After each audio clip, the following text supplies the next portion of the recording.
that stud, surefire number one wide receiver in this offense. And uh, my uncle comes in and makes a good point here that Brady was saying in his interview that they're going to structure it based upon what's best for the players they have now. And I think if you get the opportunity to get T. Higgins or Brandon Ayuk or Debo Samuel, you probably pull that trigger because one of the other things that Joe Brady said is as many Curtis Samuels you can have on this team are the better. And I really think that you can just take the Curtis out of that statement and say that as many Samuels as you have on this team, the better. And you could have Debo Samuel and Curtis Samuel. So that would be kind of pretty entertaining, I think, with their skill set being so similar. Though it makes you wonder how redundant they would want to be. But Brady did say it that as many of those type of guys as you can get on the team would be better. And so I don't know how much you want to take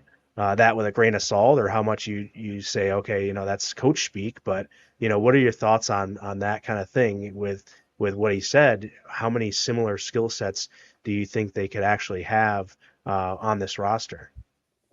I think the similar skill set thing is kind of what they're going for. I think they want a lot of different players who can line up in a lot of different places and do a lot of different things. Like most of the guys we're going to throw out there this year, like even James Cook in the backfield, Knox and Kincaid at tight end, Samuel, Shakir, Coleman, they can all line up all over the field. I think that's what they're going for. Teams aren't going to know necessarily how to defend it, and they're trying to get those mismatches. Like if we put Kincaid in the slot lined up as a receiver, you have to choose: do I cover him with a linebacker who's too slow or a safety who's not big enough? Same thing with Curtis Samuel, linebacker who's too slow, or a linebacker who's too slow, or a safety, and then it takes a safety down out of the secondary, and there's other plays maybe over the top. So I don't think the way the offense is going to look that we can have enough players who have those same kind of skill sets, because the defense is never going to know how we're going to break the huddle and who's going to be where. So I think a player of that skill set would definitely be a welcomed addition. I just don't know if we're going to make a big splash kind of move for a guy like that. Just I would be very surprised to put it that way. Yeah, I'm thinking the same thing just because especially hearing even Brandon Bean talk about it, right? It's been that whole message this summer, even hearing Josh Allen talk about it a little bit of it's not just going to be about one guy or two guys. It's going to be about everybody. And it's going to be, some people might have to sacrifice some targets or some shares to help other guys get open or whatever it is. So I think it's going to be, it might be even a little bit of a kind of a trial period there in the beginning to see who fits where the best. Just because you do have guys that can do a little bit of everything, that can kind of play all over the field. Where do you want Curtis Samuel the most? Where do you want Kincaid the most? Where do you want Khalil Shakir the most? Right, or even Coleman. So you'll see him, I think, especially early on, training camp, you'll see a lot too. But I think you'll see it moved around where it's going to be guys moving around, getting involved in different areas, kind of getting the ball out quick, seeing if they can make some plays there, take some shots downfield with different guys. So I think you're going to see a lot of different looks. I know we've talked about this kind of with that offense and with these guys just being different, being able to do different things. So, I mean, it's going to be, I'm not exactly, I know everybody thinks it's going to be jump right in, boom, it's going to be great. I'm a little bit more skeptical on it. I do think there will be growing pains because you are going to from an offense that was so heavily surrounded by James Cook, Stephon Diggs, Gabe Davis, to now you have a bunch of other guys that could possibly, pick up those targets. And it's going to be more Kincaid. It's going to be more Shakir, but it's going to be that everybody eats, as you guys said, with everybody eats, but it could be a little bit of a growing pain because certain guys are going to be getting different looks. Everybody's going to be looking all over what's going to happen with certain play calls and certain downs, even with third downs. Who's going to be the go-to guy? Are they going to have a go-to guy, or is it just going to be every down everybody eats and everybody's going to get the chance to get open? So I'm going to be curious to see kind of how it looks. I mean, I think am I confident in Joe Brady? Yes, but I still think it could be a little bit of a growing pain period, especially in those first 3-4 weeks with new guys, and just a new kind of look offense there with Josh not being able to say, hey, when in doubt, I'm going to look Steph's way, or when in doubt, I'm going to look Gabe Davis's way. So it's going to be an interesting look. I'm excited to see it. But again, I'm not going to come out and think it's going to be, same offense as it was the past few years right away. So that's kind of my look at it, kind of a little bit of everything, but that's how I'm looking at it right now. We kind of stumbled right into our next segment that we had on deck anyway, so we might as well transfer right into it. And I think this offense is going to look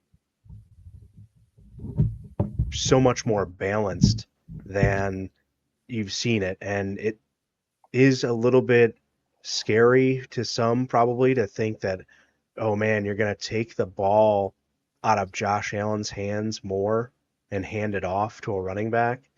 But we have a pretty good stable here, I think, and it just lends itself to doing that. Joe Brady mentioned they have one of the best offensive line coaches in the league. Aaron Kromer is obviously very well regarded in the NFL and by myself as well. I think that he does a fine job, and he has so many new guys along the offensive line now to kind of put in different places. There's going to be competition at left guard this year. It's probably the only position of need that we didn't really talk about in the last segment where, you do have probably at least some question and some competition at left guard. And I know you guys left me off the offensive line show for some reason, but no, I was traveling obviously. But I think the left guard position is an area where if you see someone that comes out and is let go by a team for whatever reason throughout the summer, you could also see an ad there if you don't really see it coming together for David Edwards or whomever else you want to think could compete, I guess, in that role for starting left guard. You have Lyle Collins, I don't know if he's really going to be able to transfer to guard right away or if he's going to stay with tackle. Keaton Bills, probably on the outside looking in there too. Will Clapp can play some guard, Alec Anderson. So we'll see. Scott, do you think Vandemark has potential at guard or really just focusing on tackle? I see Vandemark as more of a tackle. Yeah. 6'6" is pretty big to play on the interior, and I think he moves his feet really well. I think he's better at tackling. Could he, in a pinch, go in and play some guard? Yeah, probably. To me, I see him more as a long term tackle. He's Um, not being lumped Ian, into the left guard competition by any means in your uh, mind. no, I don't think so. I Yeah. think probably David Edwards, like you mentioned, Alec Anderson, we got there. Von Pron Granger can play some guard too, if need be. But I know he'll probably be the backup center, so you might want to keep him there. But he can play anywhere on the interior offensive line. I know he did early there in Georgia, so probably Anderson, Edwards, and then Von Pron Granger if we need to. I think they're really Will counting on Clapp at all? Oh yeah, Will Clapp. Sorry, forgot to mention him. Yeah, definitely in there for the depth spots, and they like him because he can play center too. But I think they're really counting on David Edwards to Yeah. kind of like put a stranglehold on that position. He was great last year when called upon. Didn't get a whole lot of first team reps just because guys didn't get hurt. Knock on wood, that happens again this year. But when he came in as our sixth offensive line, he did a really good job. So I think it's his job to lose. And hopefully, he just takes that and we don't have to talk about it again. Yeah, I love Joe Brady's, press conference, his approach to this offense and the way he talked about everybody eats and the way he just like was saying how they're not necessarily going to change a ton to go into a Joe Brady offense.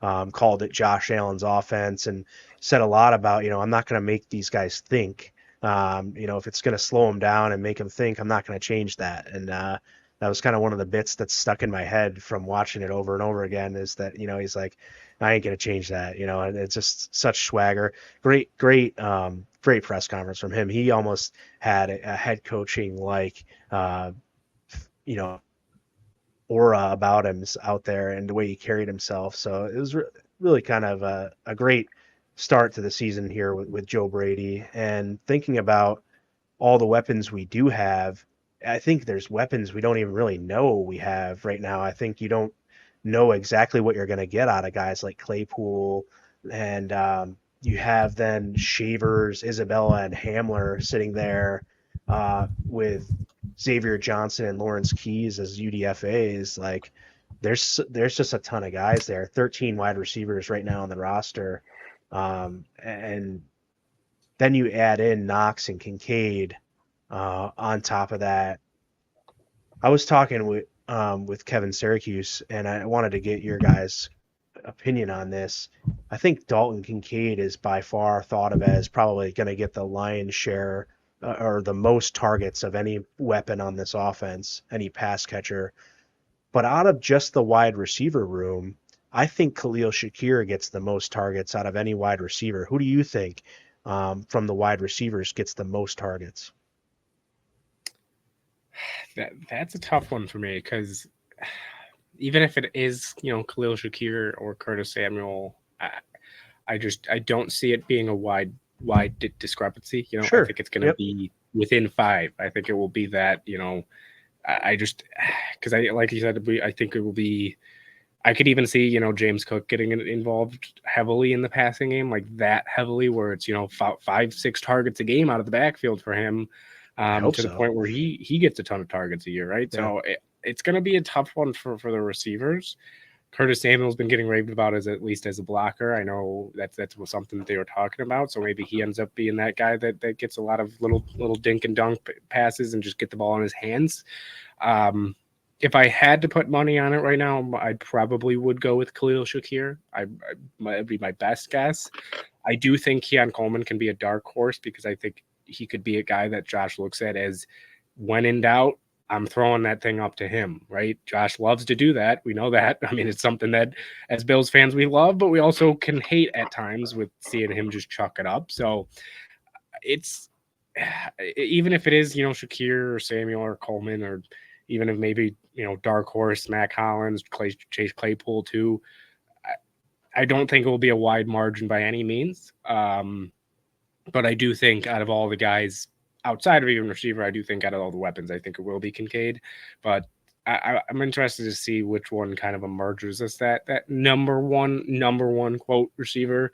But yeah, right now I guess I'd have to go with Khalil Shakir as my if I had to put money on it right now, I'd go Shakir as well. Yeah, you mentioned Claypool and Hollins. If it's one of them, some things went seriously wrong this season. Josh Allen was raving about Mac Hollins in one of his pressers. The thing I took away from one of those, I'm like, God, he talked about Mac Hollins like 4 times in one presser. It was kind of crazy. Not to say that it means he's going to get any targets. It was just like, man, he mentioned quite a bit for what the role I thought he might have would be, Yeah, I saw that. And from what I've heard, Mac Hollins has looked really good, but I think, even Mac Hollins knows what his role on this team is. He's going to be special team ace and wide receiver 4, and maybe he mosses someone on a jump ball, I hope. And he can block. He blocks his you-know-what off. So I think it would be Curtis Samuel. I think but again, I think it's going to be really close. I think we're going to have a lot of guys in that like 60 to 80 target range, something like that. So I was hoping to get some disagreement here. I'm trying to get some excitement going here. I think there's not, like you mentioned, being a little bit of a slower news day and stuff. I definitely want to get some passion out of you guys. To get some views. Switching positions, Reggie Gilliam.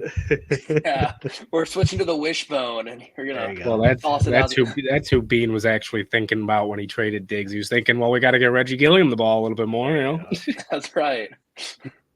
But no, I just think like this offense. Obviously, it could be different when it gets on the field, but I think we all have a pretty good idea in our head of what it's going to be. And we, like we said, got a lot of guys who do something similar. So I'm just going Samuel because, he's the vet. And I do think that him and Josh are going to click pretty well together because he's clicked pretty well with those kind of like inside fast receivers over the years.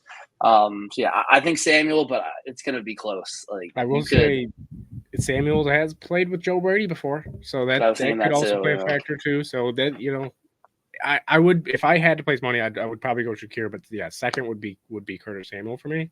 But dark horse, I do think Chase Claypool could be a dark horse there if he shows out. I think that Keon Coleman, Canadian Chase Claypool, is just showing such a prowess early to be, a student of the game that as the year goes on, he's going to command more and more targets too, which, is going to even that playing field. Like you mentioned, there's going to be 3 to 4 guys there. And then you have Kincaid as well that are all going to be right in the realm of that target, of that leading target share.